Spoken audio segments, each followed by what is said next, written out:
Oi, pessoal, tudo certinho por aí? Vamos agora para mais uma aula de integração. A aula de hoje é a aula número 2 e o tema é o homem e o pecado. Quem somos e qual o nosso real estado?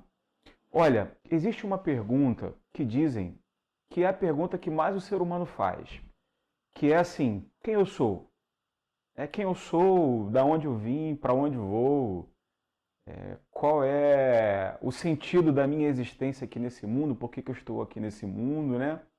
E o cristianismo, ele usa a Bíblia Sagrada, né, como uma fonte de referência para todas essas questões. E a Bíblia, ela nos diz, ela nos responde essa questão, né? E é sobre isso que a gente vai falar aqui nessa noite. A Bíblia Sagrada diz que o homem ele foi criado por Deus, foi criado para Deus, e que quando Deus criou o homem, ele criou o homem perfeito, criou o homem com tudo que o homem precisava para viver bem, para ser perfeito, para viver em plenitude. Não faltava absolutamente nada para esse homem. E eu estou aqui com a minha apostila, e a página é a página 5. Eu sou meio ceguinho, então tem que olhar assim de longe, página número 5.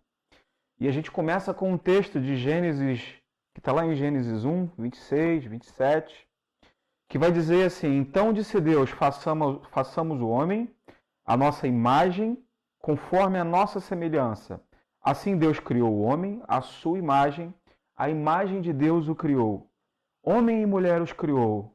Ora, plantou o Senhor Deus um jardim no Éden, ao oriente, e pôs ali o homem que tinha formado. Então, quando Deus cria o homem, ele não só cria o homem, mas cria um sistema totalmente perfeito. Então aí a gente consegue entender o seguinte: por que que eu existo? Eu existo porque Deus me criou. Deus me criou à sua imagem e semelhança e me criou para quê? Para refletir a sua glória. Eu existo porque Deus ele é um Deus tão grande, tão santo, tão puro. É o único Deus, nós cremos que é o único Deus. E toda a criação precisa refletir Ele.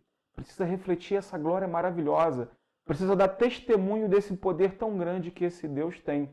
Nós fomos criados à sua imagem e à sua semelhança. Nós não somos deuses, nós somos homens, nós somos humanos. Porém, a gente reflete essa imagem de Deus. A gente foi criado à imagem e semelhança dele em quê? Temos coisas que refletem isso. Por exemplo, nós temos a capacidade de pensar, de decidir, temos capacidade de amar, de nos relacionar. Então, tudo isso é conforme a imagem e semelhança de Deus. Essas coisas que Deus pode fazer, nós também podemos. Porém, esse relacionamento, ele um dia ele foi quebrado. E nós nos afastamos de Deus. Deus dá a ordem ao ser humano para que não tomasse uma certa atitude, para que não comesse o fruto, para que não chegasse até aquela árvore, porque no dia que ele fizesse dessa forma, os olhos dele seriam abertos e ele teria conhecimento de coisas que não era para ter conhecimento. E ali ele vou usar uma expressão, se desvirtuaria, digamos assim. Então o homem ali ele se separa de Deus. O pecado entra no homem. E essa comunhão, e essa coisa tão boa que existia do homem com Deus, esse laço, essa amizade, ela é quebrada. Então a partir daí o pecado entra no homem, entra no mundo, separa o homem de Deus.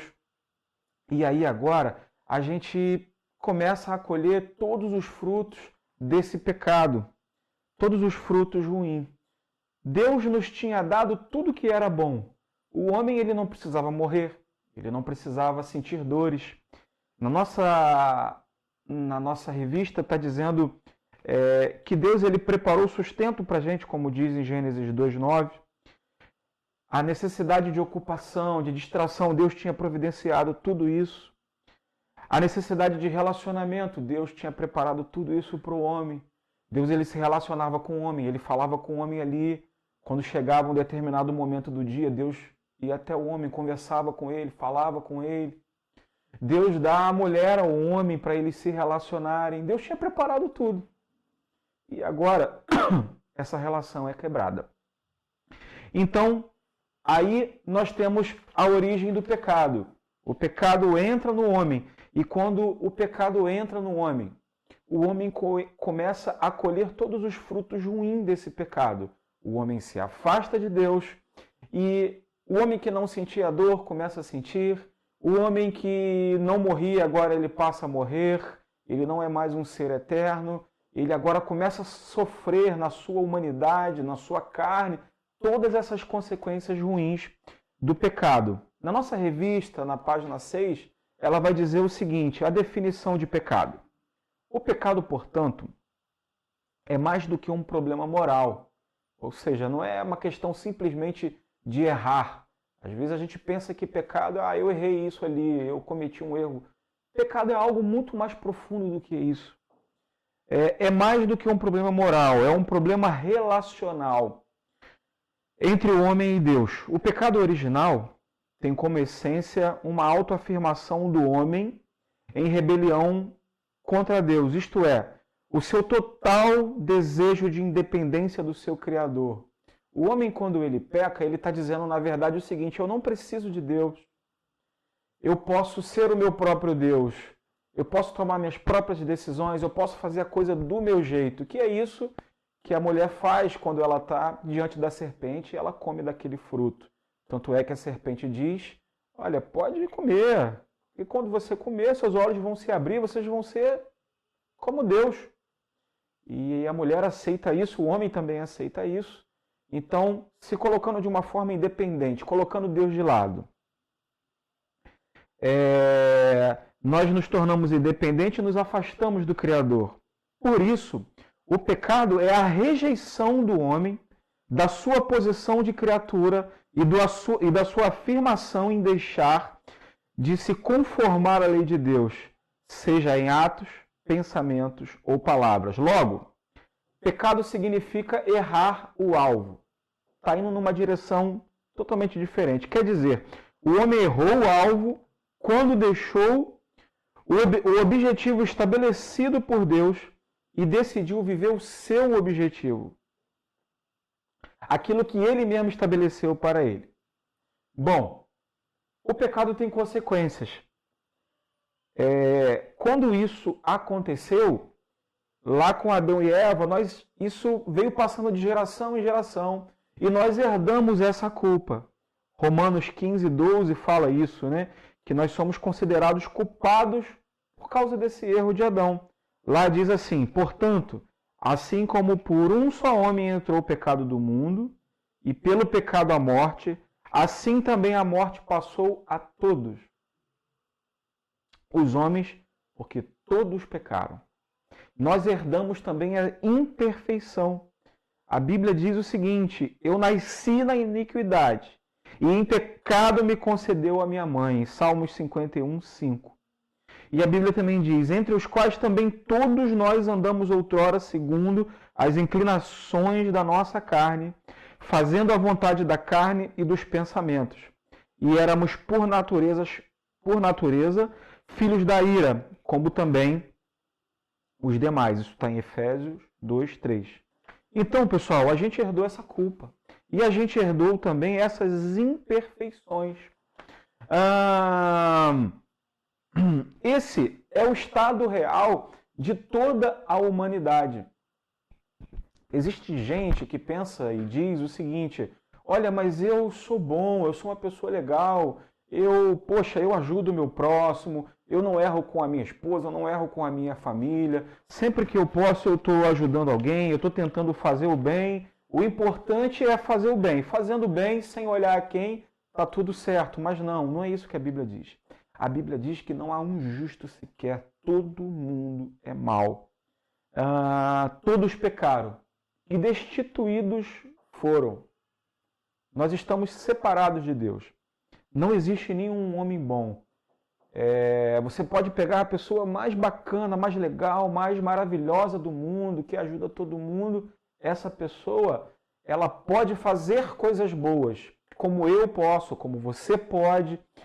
Todo ser humano pode fazer coisas boas, porque Deus dá essa oportunidade ao homem e Deus usa quem Ele quer, na hora que Ele quer, para o efeito que Ele quiser, para o propósito que Ele quiser.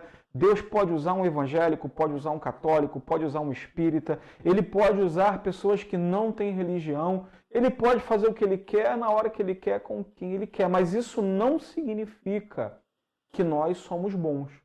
Nós fizemos coisas boas, mas não, nós somos maus. A nossa inclinação é sempre para o mal. E se depender de nós, a gente sempre vai escolher o que é ruim. E o pior de tudo é que, com isso que aconteceu lá no Gênesis, nós herdamos a morte espiritual. Isso está na página número 8. A morte espiritual. O pecado gerou separação entre o homem e Deus, como está lá em Isaías 59, 12. Isso quer dizer morte espiritual. O pecado também gerou sofrimento nessa vida. A partir de agora, o pecado começou a produzir vários distúrbios. Distúrbio no ser humano, distúrbios na natureza. Começou agora tudo ficar ruim. A natureza não é como a gente conhece hoje. Antigamente era diferente. Mas a natureza sentiu o fruto desse pecado e começou a gerar frutos ruins. Nós começamos a morrer fisicamente e morremos também eternamente. Graças a Deus, porque teve um momento que Deus, pela sua graça e pela sua misericórdia, Ele providenciou Jesus Cristo para morrer em nosso lugar e providenciou também a nossa salvação. Embora a gente continue sendo pecador, falho, erramos, somos maus sim, mas através de Jesus Cristo, que pagou o preço por nós, pela minha vida, pela sua vida, hoje a gente pode desfrutar novamente da nossa comunhão com Deus. E essas 3 primeiras lições da classe de integração, elas estão muito linkadas no mesmo assunto, né? No mesmo contexto, falando dessa graça maravilhosa que foi derramada sobre a nossa vida e dessa nossa comunhão que podemos ter com Deus agora.